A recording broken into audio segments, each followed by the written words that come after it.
Hey, so real quick for context, Google released Genie 3 to the public in the form of the AI Ultra subscription, which is like $129 a month.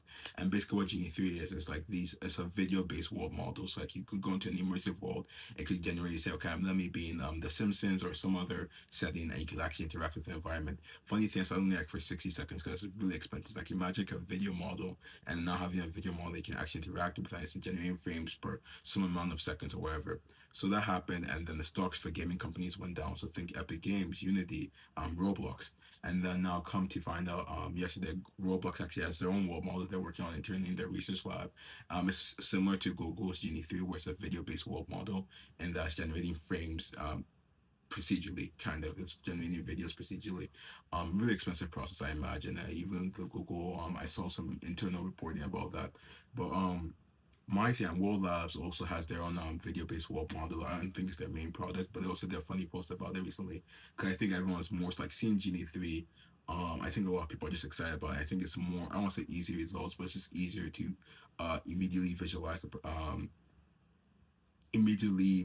impact, right? But then I just don't imagine it being the underlying architecture for world models in games. Like it seems expensive. It seems more it just doesn't seem fundamentally aligned with games. So the games is much more deterministic and just feels like if I'm in a game, if I'm in Minecraft right now and I start off my home base in like the Sahara Desert or whatever, I build a base, I place stuff in a certain order, and I go on my adventures and I go all the way to the end. I just don't really understand how you would be able to, like, as a video world model, be able to remember how I left everything intact. Like you'll be able to imagine what it might look like if I hit the Ender Dragon. Like you can do like hit points and all that. Or in terms of like having that long term memory, right? I just don't see that being the case. That's why I imagine with a 3D, 4D world model where it's actually generating meshes like physical or like meshes that stay intact. It doesn't need like the world model to actually like memorize it.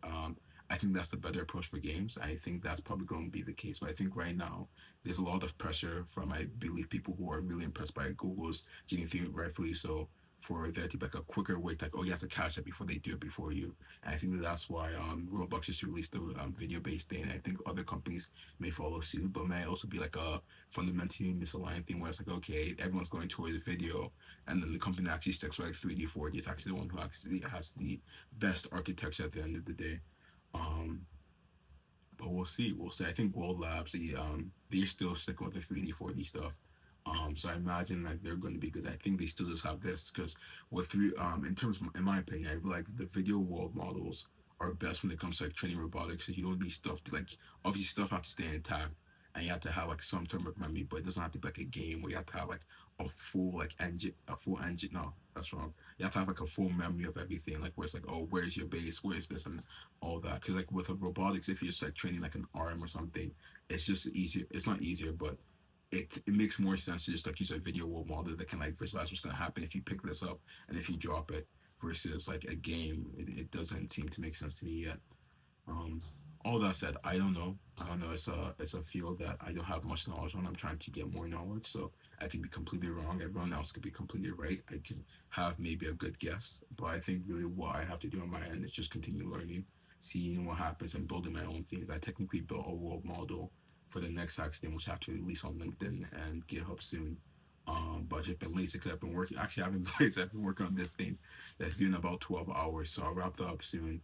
Um, I'm excited. I think what's really exciting is I don't think there's going to be anything really tangible in terms of mass consumer products for world models this year. But I imagine 2027, especially with all the interest is slowly gaining, you're going to really see 2027 be the year of more consumer world models in some form. Even with World Lab, that's why I just love their stuff. And Ian Curtis, he's one of the developers of the. He always does some cool stuff for World Labs products. So I think we're really on track. I think it's gonna be sooner rather than later. But yeah, I think ICML, or it was a CPVR. I don't know. Some research conference people are hyping up. I think with ICML though, they also have a world model workshop that I want to try to do something for.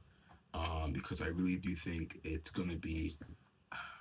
I still have the philosophy. I want to try and get in as fast as I can because it's just nice to be able to, like, if you see something is developing rapidly, it can do something early. They can get like some easy wins, even though it's like, oh, you shouldn't be pursuing easy stuff. It's like, okay, there's a lot of um there's a lot of easy pickings here, right? So at least form a base there.